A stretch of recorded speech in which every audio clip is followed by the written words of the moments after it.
कल के शानदार परफॉर्मेंस के बाद ऐसा लग रहा था कि आज बुल्स बड़ा धमाका मचाएंगे, लेकिन आज ऐसा कुछ हुआ नहीं। और हालांकि जो एशियन इंडाइसिस थे वो भी मिक्स थे, बहुत ज़्यादा बुरे नहीं थे, ऐसा नहीं था कि सारे डाउन थे, लेकिन उसके बावजूद भी बुल्स कुछ कर नहीं पाए। और लगता है वाइटामिन खाने की ज़रूरत है बुल्स को, थोड़ा सा उनको शक्ति और एनर्जी चाहिए, हॉर्लिक्स पीने की ज़रूरत है, जो मल्टी वाइटामिन हैं वो खाने की ज़रूरत है। तो चलिए बात करते हैं आज मार्केट्स में क्या हुआ, कौन से स्टॉक्स ने अच्छा किया, कौन से स्टॉक्स ने ख़राब किया, कौन से सेक्टर्स ने अच्छा किया, कौन से सेक्टर्स ने अच्छा नहीं किया, और कल मार्केट कैसी रह सकती है, और इंट्राडे में आप कौन कौन से स्टॉक्स में आप पोजीशन लेके कुछ अच्छे प्रॉफिट्स बना सकते हैं। तो चलिए शुरू करते हैं। तो सबसे पहले बात करते हैं निफ्टी की। बेसिकली क्या है कि यहाँ पे उसने उसी लेवल के आसपास शुरू किया जहाँ पे कल ख़त्म हुआ था, मतलब कहाँ जहाँ पे कल की क्लोजिंग थी, और उसके बाद नीचे गया और बस उसी की रिकवरी करी। तो आज कुछ अपनी रिकवरी ऐसी थी नहीं, और इनफैक्ट रिकवरी भी क्या करी, प्लस में चला गया था, अच्छा खासा थोड़ा बहुत प्लस में भी चला गया था, लेकिन उसके बाद एंड जो है वो 7.5 पॉइंट माइनस में ही हुआ है। तो ये दिखा रहा है कि वीकनेस बहुत ज़्यादा है। और कल जो बहुत ही कल गैप डाउन खुल के थोड़ा सा नीचे गया था, कल लोअर शैडो बना, और उसके बाद बहुत ही शार्प रिकवरी जो आप देख सकते हैं कि बहुत ज़बरदस्त रिकवरी थी। और इनफैक्ट कल सबसे अच्छी बात ये थी कि कल कोई अपर शैडो कुछ खास नहीं था। दैट मीन्स ऊपर की तरफ जाके जब ऊपर गया निफ्टी तो सेलिंग कुछ खास नहीं आई। तो आज बहुत ही उम्मीद थी कि आज जो है 15,000 के आसपास पहुंच सकता है, लेकिन आज भी सेलिंग काफ़ी ज़्यादा रही। एक टाइम पे निफ्टी ऑलमोस्ट 150 पॉइंट डाउन थी, और वहाँ से बस रिकवरी ही मैनेज कर पाई, वो भी माइनस में एंड हुई। तो ऐसा लगता है कि कल भी शायद मार्केट जो है वो माइनस में रह सकती है। और अभी जब मैं वीडियो बना रहा हूँ तो एसजीएक्स निफ्टी लगभग 16 पॉइंट ऊपर है, कुछ खास ऊपर नहीं है।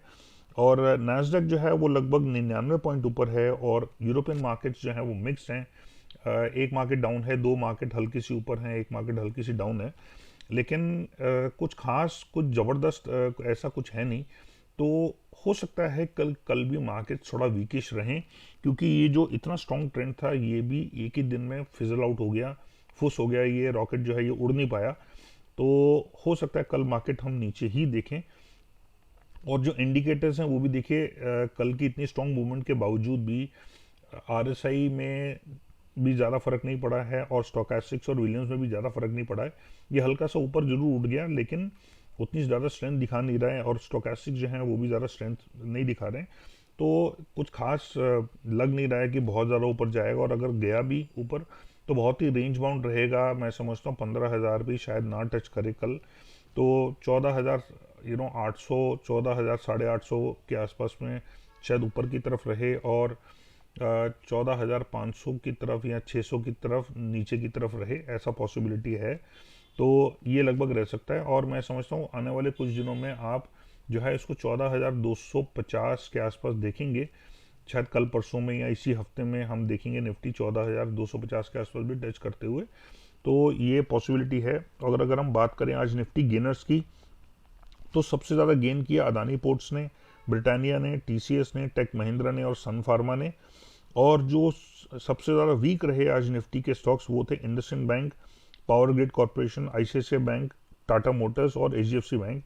तो देखिए तीन तो बैंकिंग स्टॉक्स ही थे जो वीक रहे, और जो ऊपर धीरे धीरे कर रहे हैं वो थोड़ा सा एफएमसीजी है, और फार्मा स्टॉक्स कुछ कुछ थोड़ा ऊपर मूव होने शुरू हो गए, आईटी है, और आपका अदानी ग्रुप जो है वो काफ़ी ज़्यादा अच्छा कर रहा है। अदानी इंटरप्राइजेस 12% ऊपर था, अदानी पोर्ट्स भी काफ़ी ज़्यादा ऊपर था, 4-5% ऊपर। तो अदानी के सारे स्टॉक्स ने आज काफ़ी अच्छा किया। और अगर हम बात करें बैंक निफ्टी की, तो बैंक निफ्टी आज भी ज़बरदस्त माइनस रहा, करीब 550 पॉइंट, और 1.5%, 1.6% के करीब। और ऐसा लगता है कि कल भी वीकनेस जारी रह सकती है, क्योंकि इसने ऑलमोस्ट उसी लेवल पे ओपन किया जहां पे कल क्लोज हुआ था, और ऑलमोस्ट सारे के सारे गेंस जो हैं इसने पूरे वाइप आउट कर दिए। तो ये भी कल नीचे रह सकता है, और ये मैं पहले भी बोलता आ रहा हूँ, कल की वीडियो में भी बोला था कि bank Nifty is under performing the overall markets, और निफ्टी खास करके। और बैंक निफ्टी में वीकनेस काफ़ी ज़्यादा है, ये मैंने पहले भी बोला हुआ है, और कल की वीडियो में बोला था। तो कल ये भी और नीचे रह सकता है, ऐसी पूरी उम्मीद है कि ये भी लगभग 33,000 के लेवल्स आने वाले दिनों में बहुत जल्दी दिखाएगा।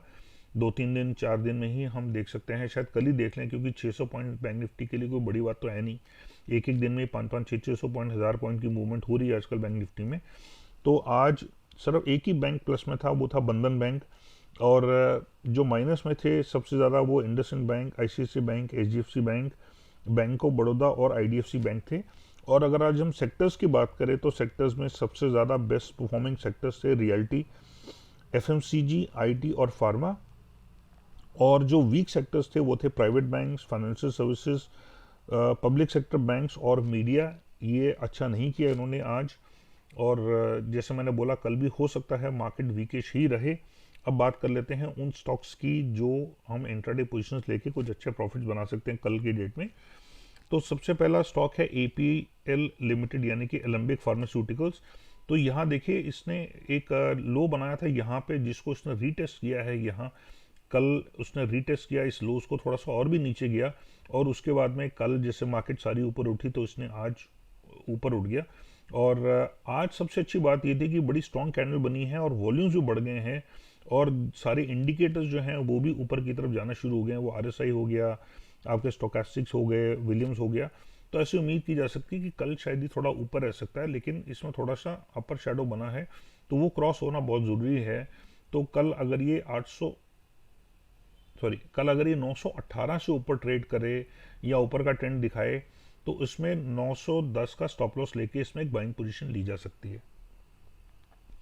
मेरा ईमेल आईडी है invest50070@gmail.com। तो अगर आप अपने ब्रोकर के पास बहुत ही हाई ब्रोकरेज ट्रेड्स दे रहे हैं, या आप अपने ब्रोकर की सर्विसेज से सेटिस्फाइड नहीं हैं, आपका कोई आरएम नहीं है, आपके कोई इश्यूज रिजॉल्व करने वाला नहीं है, या आपको कोई ये गाइड करने वाला नहीं है कि आप कौन सा स्टॉक किस प्राइस पे कब खरीदें, कौन सा स्टॉक किस प्राइस पे कब बेचें, और उसकी वजह से आपके प्रॉफिट्स अच्छे नहीं बनते या आप लॉसेज में जा रहे हैं, तो आप मेरे साथ जुड़ सकते हैं। इस ईमेल एड्रेस पे मुझे लिख सकते हैं, और ये ईमेल एड्रेस आपको सारे वीडियोस के डिस्क्रिप्शन में भी मिल जाएगा। और मैं आपकी मदद करूंगा एक बहुत ही रिप्यूटेड ब्रोकिंग हाउस के साथ अकाउंट खुलवाने में, जहां पे आपके ब्रोकरेज रेट्स तो अभी के ब्रोकरेज रेट से काफ़ी कम होंगे ही होंगे, साथ में आपका आरएम भी मैं रहूँगा, तो आपको कोई सर्विस इश्यूज़ नहीं आएंगे, आपको काफ़ी अच्छी सर्विस मिलेगी। और साथ में ही आपको गाइड भी मैं ही करूँगा कि आप कौन से स्टॉक्स में कब इन्वेस्ट कर सकते हैं, कब एंटर कर सकते हैं, कब एग्जिट कर सकते हैं। तो आप देखेंगे कि आपके प्रॉफिट से काफ़ी ज़्यादा फ़ायदा होगा, काफ़ी ज़्यादा इजाफा होगा। तो जब तक आप मेरे साथ जुड़ेंगे नहीं, आपको इस बात का सबूत नहीं मिल पाएगा। तो आप अगर अच्छा करना चाहते हैं स्टॉक मार्केट्स में, तो आप मुझे इस ईमेल एड्रेस पे लिखिए और मुझे ट्राई कीजिए। और अगर आप मुझे ट्राई करेंगे तो आपको यकीनन काफ़ी श्योरिटी मिल जाएगी, आपको खुद ही एक्सपीरियंस हो जाएगा कि आपके प्रॉफिट कितने ज़बरदस्त बढ़ रहे हैं। बेशक आप कम अमाउंट से भी ट्राई कर सकते हैं, लेकिन जब तक आप ट्राई नहीं करेंगे तो आपको सबूत मिल नहीं पाएगा। और बाकी जहाँ तक मेरे वीडियोस का सवाल है, तो अगर आप मेरे वीडियोस देखेंगे, उसमें मैं लर्निंग वीडियोस भी बनाता हूँ, डिलीवरी बेस्ड स्टॉक्स भी देता हूँ, फ्यूचर्स ऑप्शंस की बात भी करता हूँ, और इंट्राडे के लिए भी स्टॉक्स बताता हूँ। तो उसका परफॉर्मेंस आप खुद ही देख सकते हैं, और उसी से आपको अंदाज़ा लग जाएगा कि मेरे स्किल सेट्स कैसे हैं और मेरा परफॉर्मेंस का क्या रेशो है, मेरे सक्सेस रेशो क्या है। और अगर आप अभी तक मेरे टेलीग्राम चैनल के मेंबर नहीं हैं या मुझे ट्विटर पे फॉलो नहीं करते हैं, तो दोनों के लिंक्स जो हैं वो डिस्क्रिप्शन में दिए हुए हैं, आप वहाँ पे क्लिक करके मेरे साथ जुड़ सकते हैं। नेक्स्ट बात करते हैं बायोकॉन की। तो बायोकॉन मैंने कल भी बोल दिया था कि यहाँ से मुझे लग रहा है ऊपर जाएगा, और आज ऊपर गया भी लगभग ऑलमोस्ट 2%, और ठीक वॉल्यूम्स पे गया है, और सारे इंडिकेटर्स ऊपर जाना शुरू हो गए हैं। तो उम्मीद है कि ये कल भी और ऊपर जा सकता है। तो कल अगर ये 404 से ऊपर ट्रेड करता है या ऊपर का ट्रेंड दिखाता है, तो इसमें 400 से नीचे का स्टॉप लॉस लेके इसमें एक बाइंग पोजीशन ली जा सकती है। नेक्स्ट बात करते हैं पेज इंडस्ट्रीज़ की। तो पेज इंडस्ट्री देखिए, काफ़ी समय तक इस लेवल के आसपास में उसने सपोर्ट लिया है, 27,500 28,000 के लेवल्स के आसपास में। तो यहाँ इसके नीचे इसको मतलब इसके नीचे इसको बहुत ज़्यादा वीकनेस नहीं है। और देखिए, मार्केट जितनी वीक थी इन कई दिनों में, पिछले कई दिनों में, इस पॉइंट के लगभग में, तो उसके बावजूद भी इसने नए लोज नहीं बनाए। दैट मीन्स यहाँ पे इसको काफ़ी ज़्यादा सपोर्ट मिल रहा है इन लेवल्स पे। और यहाँ कल हालांकि अपर शेडो और लोअर शेडो काफ़ी ज़्यादा स्ट्रॉन्ग बने, लेकिन उसके बावजूद भी आज इसने बहुत ज़बरदस्त बढ़त दिखाई, ऑलमोस्ट 5% ऊपर था, और वॉल्यूम्स भी दोनों दिन काफ़ी अच्छे रहे हैं। दैट मीन्स बाइंग सारी एब्जॉर्ब हो रही है, और यहाँ से स्ट्रेंथ दिखा रहा है ये स्टॉक। तो मुझे लगता है कल भी ऊपर जा सकता है। तो कल अगर ये 29,000 800 से ऊपर ट्रेड करता है या ऊपर का ट्रेंड दिखाता है तो इसमें 29,700 का स्टॉप लॉस लेके इसमें एक बाइंग पोजीशन ली जा सकती है। नेक्स्ट स्टॉक है गोदरेज कंज्यूमर प्रोडक्ट्स। तो गोदरेज कंज्यूमर प्रोडक्ट्स काफ़ी ज़्यादा इसने शार्प फॉल दिखाई और नए लोज बनाए, लेकिन अब ये अपने वीकली सपोर्ट लेवल्स पे है और उसी की वजह से इसने यहाँ पे जो एक डोजी पैटर्न ये बनाया, बहुत ज़्यादा फॉल नहीं आई, हालांकि वॉल्यूम्स ठीक ठाक थे।